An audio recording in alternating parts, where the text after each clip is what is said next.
High, তোমরা কেমন আছো? আমি খুব ভালো আছি। আমার গলাটা মনে হয় বিয়েবাড়ি থেকে আবার বসে গেছে।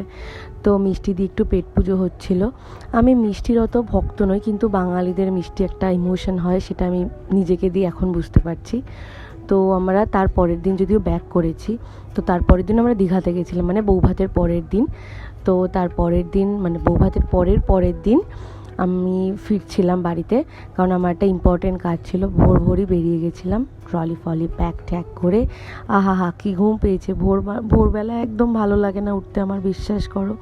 দিয়ে বাসেই ব্রেকফাস্টটা কমপ্লিট করে নিলাম। দিয়ে আমার যে ইম্পর্টেন্ট যে কাজটা ছিল সেটা যদিও সাকসেস পেয়েছে, সেটা আমি তোমাকে পরে কোনো অন্য ভিডিওতে তোমাদের বলবো। ব্যাস, আমার দিনটা এইভাবেই কাটলো। আর তোমাদের আমার ভিডিও কেমন লাগে প্লিজ জানিও, তোমাদের কমেন্ট আমার কাছে অনেক। দিয়ে আমি লাঞ্চ কমপ্লিট হয়ে গেছিলো অনেক আগেই।